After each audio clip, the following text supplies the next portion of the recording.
कपड़े धोने वाली बहू। शादी के पहले से ही विभा को कपड़े धोने का बड़ा शौक था। कभी नल के नीचे तो कभी तालाब के पास। अरे मेरी नीली वाली लुंगी नहीं दिख रही है।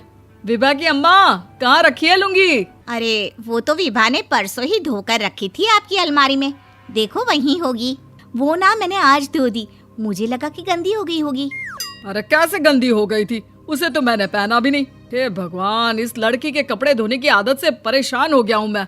जितना तो घर में राशन नहीं आता, उससे कहीं ज्यादा डिटर्जेंट पाउडर का खर्चा है। इसकी शादी करवा दो, शादी जाए अपने घर में ही करे काम, फिर चाहे घर के कपड़े धोने हो या पूरे गांव के। हाँ ठीक बोल रही हूँ, देखता हूँ मैं कोई लड़का। वो दिन भी आ जाता है जब विभा को देखने लड़के वाले आ जाते हैं। लड़की मुझे अच्छी लगी। होने वाली सास कहती है, बेटी अगर कुछ पूछना है तो पूछ लो। वैसे तो हमारी लड़की बहुत ही शर्मीली है, जो बोल दो वो मान लेती है, इसे क्या पूछना होगा। अरे कैसी बात कर रही हो माँ, मुझे इन लोगों के घर रहना है, सवाल तो कई है। हाँ हाँ बेटा, पूछ लो ना, क्या पूछना है। आप लोगों के घर कपड़े कौन धोता है? सास का मुंह बन जाता है। देखो, अगर तुम ये कहना चाहती हो कि तुम्हें कपड़े धोने नहीं आते तो सुन लो, कपड़े मैं ही धोती हूँ, लेकिन तुम्हारे आ जाने के बाद मैं रुमाल तक नहीं धोऊंगी। अरे चुप रहना भाग्यवान, बहू बेचारी घर आई नहीं, उसे डराना शुरू कर दिया। वो क्या है ना बिटिया, अभी तक तो ये कल्लू की माँ ही धोती थी, लेकिन अब तुम्हारे पापा तो दहेज में वॉशिंग मशीन देंगे ही।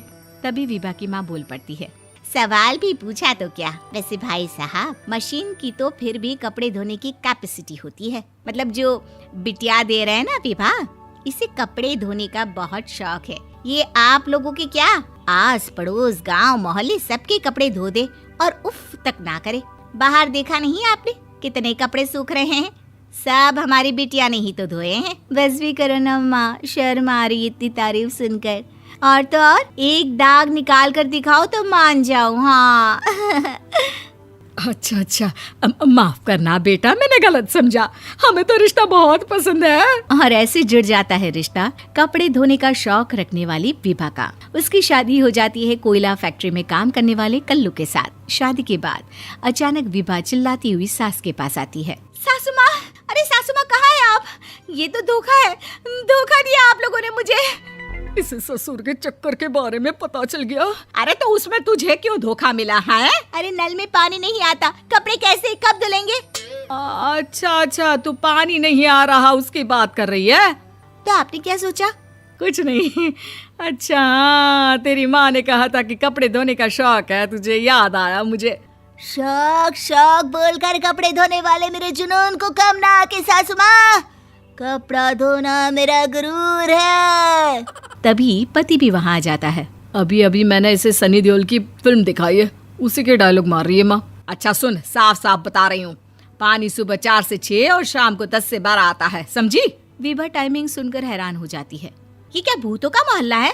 सुबह 4 बजे उठकर कौन कपड़े धोता है? 4 बजे टंकी में पानी जाता है, फिर सारा दिन धोना ना, किसने मना किया? अरे कैसी बात कर रही हैं? 200 लीटर की टंकी में कितने कपड़े धो लूंगी मैं? सुबह ही उठ जाऊंगी मैं। अब क्या था, विभा सुबह 4 से लेकर रात के 12 बजे तक कपड़े ही धोती रहती। एक रोज सास पड़ोस से निकलकर कहीं जा रही होती है कि साथ वाली कहती है, हाँ कल्लू की माँ, जरा ये बताओ कि 2 साड़ी है, 2 ब्लाउज और एक पेटीकोट और एक नाड़े वाला लंबा कच्छा। हाँ तो? अरे तो क्या, कितना लोगी धुलाई ये बताओ। धोबन दिख रहे हैं हम क्या? हमारे पति सरकारी नौकरी से अभी रिटायर हुए हैं और बेटा सुपरवाइजर है कोयला फैक्ट्री में। धोबन समझ रखा है हमें? हाय रे कल्लू की अम्मा, माफ कर दो, वो तो मोहल्ले में यही सब बता रहे थे कि तुमने बहू को कपड़ा धुलवाने के काम में लगा दिया है। सास को पड़ोसन की बात सुनकर गुस्सा आ जाता है। वो घर पहुंचती है जहां घर के बाहर ही इतने सारे कपड़े सूख रहे होते हैं जितने कि किसी धोबन के घर पर। अरे ओ कल्लू की दुल्हन, बाहर निकल। माँ जी यहीं आ जाओ, बाथरूम में चादर धो रहे हैं हम। अरे अभी हम धोते हैं, तुमको बाहर निकलो। ये आस पड़ोस वाले बोल रहे हैं कि हम बहू से कपड़े धुलवा कर उसे कपड़ा धोने वाली बना दिए हैं। अरे छोड़ो ना माँ जी, किन लोगों की बातों में आती हो? आस पास के लोगों का तो काम ही होता है कि वो किसी तरह सास बहू को लड़ा दे। बहू सारे घर के कपड़े धोती है, ये क्या कम है? बोलिए। सास को भी लग जाता है कि वो बहू का ये सनकीपन नहीं छुड़वा सकती, इससे अच्छा है कि खुद ही चुप हो जाए। एक रोज सास और बहू मंदिर जाते हैं, जहाँ सास की साड़ी वहाँ खड़ी भीख मांगने वाली से मिलती है। माँ जी क्या बात है, आपकी साड़ी उस भिखारन से कितनी मिल रही है ना? हाँ हाँ, देखो तो दोनों की साड़ी मिल रही है। क्या बात है कल्लू की अम्मा, तुम खुद को तो अफसर की बीवी बताती हो और ऐसी सिंपल सी प्लेन साड़ी पहनकर घूमती हो। सिंपल और प्लेन नहीं है ये साड़ी। तो क्या सोने के धागे से फूल बने हैं? कुछ भी सासू माँ, कुछ भी। हाँ, बने थे इस साड़ी में सोने के धागे से फूल। मेरे पति लेकर आए थे मद्रास से स्पेशली मेरे लिए 10,000 की। ताहे भाई साहब इस भिखारन के लिए भी सेम टू सेम साड़ी लेकर आए होंगे 10,000 की।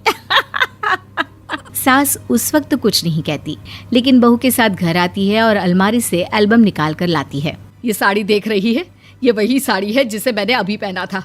इस साड़ी में ये जो चमकदार फूल दिख रहे हैं ना, ये सोने के धागों से काढ़े गए हैं।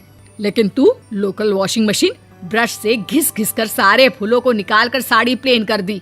मुझे माफ कर दीजिए सासू माँ। और तो और, जब मैंने तुझे तेरी गलती के लिए कुछ नहीं कहा, लेकिन तूने तो सबके सामने मेरा मजाक ही बना दिया। क्यों? बहू को समझ में आ जाता है कि अब से उसका कपड़े धोना बंद।